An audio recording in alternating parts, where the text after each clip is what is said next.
I'm sitting here with Claudia Gray, author of Lost Stars, Bloodline, and now Leia. Literally just came out last night, or well, today, technically. Yeah. I started it last night. I'm one chapter in. So far, so good. Okay, great. But I wanted to start by talking about Lost Stars because I talk about it a lot on my channel. Okay. Just what was it like to tackle the original trilogy, like from before it even started to a year after, from a totally different point of view? Was there pressure in doing that?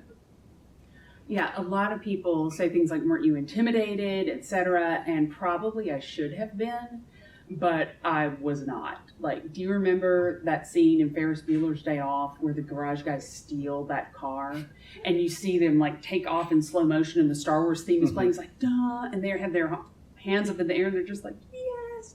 That was basically me the whole way. I was so hyped. The reality of the book being out there was something that seemed really distant at the time, which, again, probably was not the smartest way to approach it, but it worked out pretty well. Yeah. I mean, yeah, it worked out really well. What was your approach with, well, first, is it Sienna or Sienna? It is Sienna, Okay. but approximately 90% of fandom is against me on that one, so I'll accept whatever. Also, it's interesting, in the Star Wars universe, people don't seem to worry that much about the vowel pronunciations of people's names. Think about it, like Han Solo, and it was like, oh, it looks like he's saying Han. It's like, no, it's like he's saying Han, but nobody cares. Or is it General Dodonna in A New Hope is like Princess Leia? Apparently in the Star Wars universe, they just aren't that worried about that, so we're all safe. Okay. Well, I've always said Sienna, and then I just listened to the audiobook like last week, and they were saying Sienna, and I was like, okay, well, I was wrong, which I often am. Yeah, I know that feeling. What was your approach in handling her? Because that was maybe one of the first truly sympathetic Imperial characters where I'm a huge Rebel fanboy, but I was like, okay, I get where she's coming from. I can see why a good person would support the Empire. Yeah. Well, when they came to me for the book, they just had like a 3-line thing, and they said, we want it to be these childhood friends who still have this connection, but this idealistic girl, she joins the rebellion, and this dark, angry guy joins the Empire, and so they have this love that continues even though they're on other sides. And I immediately came back and said, it has to be the idealistic girl in the Empire and the angry guy in the rebellion. And they were like, okay. So I was, that went easily. Okay. But it made a lot of sense to me because it would be a way to do something new. And also, it's easy for us to forget because we always look at it through a rebel point of view. But, the Empire is the state. That's the government. That's the entire framework of the world she's grown up with. So, as far as she knows, she is serving the equivalent of serving her country. And also given sort of the culture that she's from, that makes her even more dedicated to duty. And so that let me wonder, okay, what does the Empire tell its soldiers to make sure that they all think they're doing the right thing? What information do they get and not get? What kind of justifications do they come up with for each other? The reality of terrible acts is most of them are done by people who are not wholly evil, who have convinced themselves that this is the right thing to do or that they're justified in doing it. So I wanted to explore that. And I also, the flip side of that was with Thane, I also wanted a rebel who wasn't, yes, I believe in the Force and Mon Mothma, somebody who's like, I do not know about you guys, but you're better than the Empire, so okay. And have somebody who's a little bit more skeptical in that, who has a little bit more jaded look at what's going on. I just thought that was going to be much more interesting all around. Yeah, I agree. I really love the way, because if you see their childhoods, you're like, oh, well, yeah, the rich guy is probably going to be with the Empire. The poor girl is going to go to the rebellion. And then it was, when it came time for one of them to leave, I was like really surprised at who you chose. So that was really cool. And speaking of sympathetic Imperial-leaning characters, can we talk about Ransom Casterfo? Casterfo. It's Casterfo. See, I was wrong again. The audiobook, and it's weird because Lucasfilm gave me that pronunciation. Okay. And yet somehow it got really mixed up with the audiobook, which is not, what is her name? January Lavoie. That was the narrator. That is not her fault in any way. But I did provide a list of pronunciations for the audiobook of Leia, Princess of Alderaan, so that this doesn't come up again. But Ransom Casterfo. Okay, what would you like to know about Ransom Casterfo? Just kind of the development of his character, because he was very much a roller coaster. Like, I hated him, and then I liked him, and I was like, this was just up and down. And at the end, I loved him, and I'm not to... I don't know, maybe I'll put a little spoiler warning, but, like, I'm going to miss him, and I wish that we got more of him already. So just kind of what was the process of creating that character? Okay, in that one, that's the one that I got the most advanced information on from Lucasfilm, which still, I think a lot of people think they tell you exactly what to write, which they don't at all. But with, Lost Stars and Leia, Princess of Alderaan, it was more like 3 lines each. Whereas with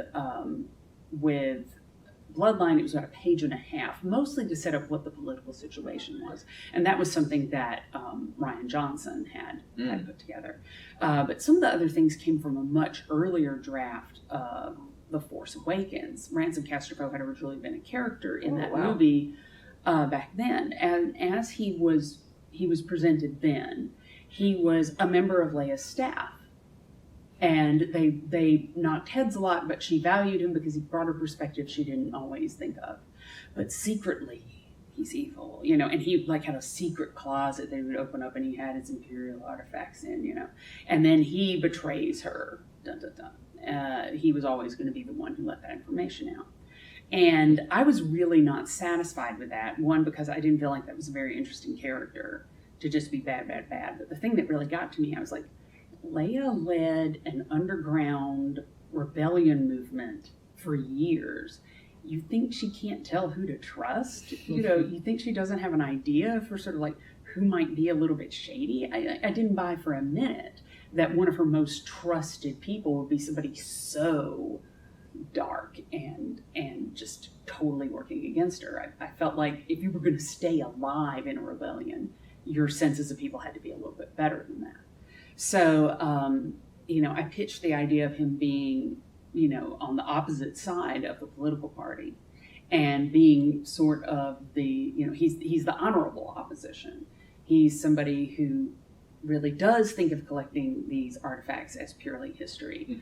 And he gets to actually score some points, so having him be the person who speaks articulately about the other side and makes you understand why people who aren't as purely power hungry as, say, like Hux or Lady Carice, why some other people would be on that side.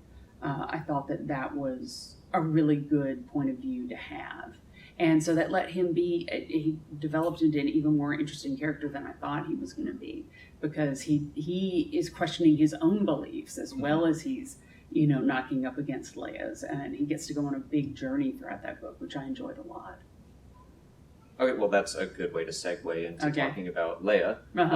So now you've written for her as an adult and now as a 16-year-old. What were the differences in writing for her in those 2 different periods of her life? The biggest difference with Bloodline, it was actually kind of a joy, because I'd grown up with this character my whole life, and here I was writing her at an age that's only a few years older than I am, and and knowing some of what was going to be true for her in The Force Awakens, that some of the disappointments and things that she would have suffered, I realized, like, okay, she's still the same person, but somebody who knows that when you win the big battle, it just sets up new battles you have to fight, whether those are military or political or whatever else. And it was fun getting to look at it through an older person, sort of more jaded, even if still strong perspective. Now, go back to Leia, and this is before she's really involved in the rebellion. She's already a strong character. She has a very strong sense of right and wrong. She's been brought up to be very politically aware and active. But she isn't a soldier, and so she's never had to give tough orders. She has never seen comrades die. She hasn't had some of these really, really intense experiences yet. So even though she's already strong, she encounters some of these things for the first time in this book. And and it's harder on her.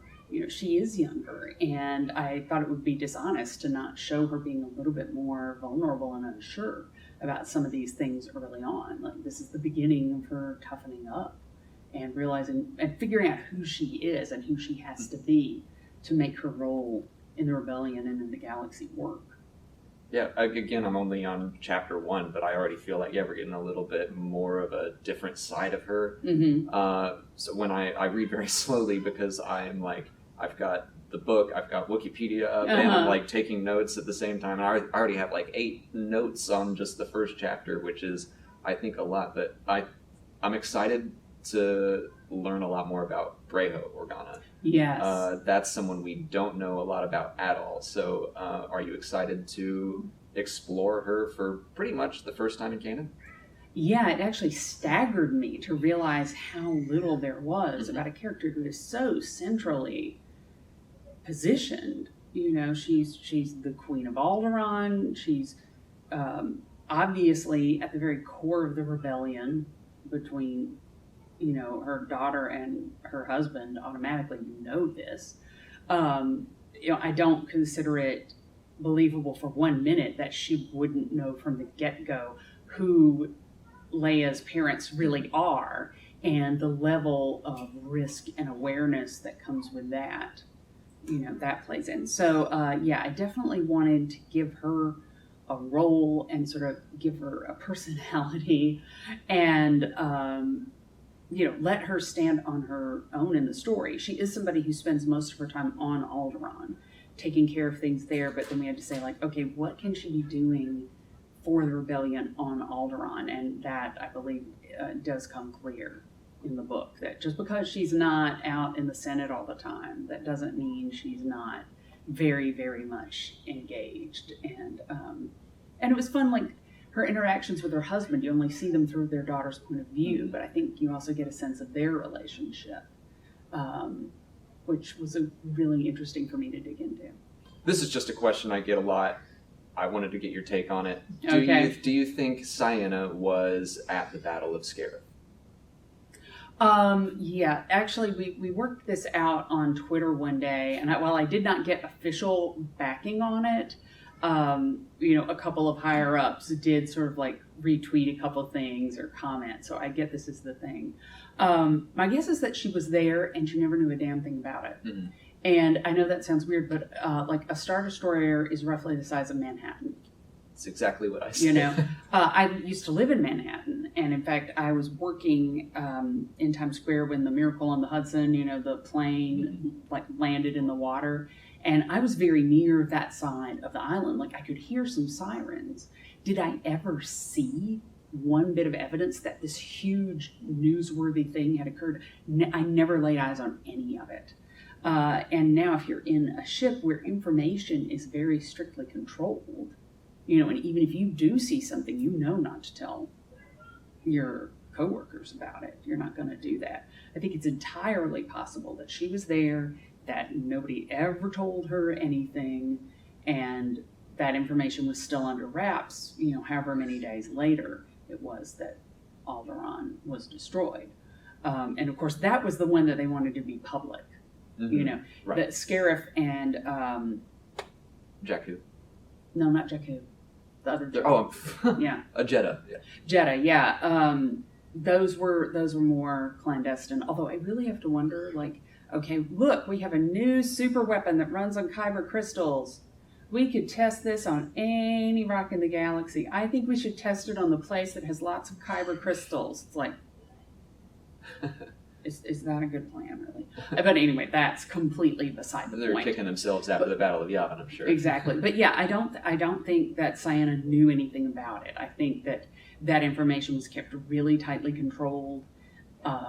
Probably it would have slipped out eventually, but if it was 48 hours or something before Alderaan was destroyed, I don't have any trouble thinking that on an Imperial ship where every communication is going to be monitored and there are going to be such strict rules about what you can say, I don't think it would be impossible at all for that information to have been kept very tightly.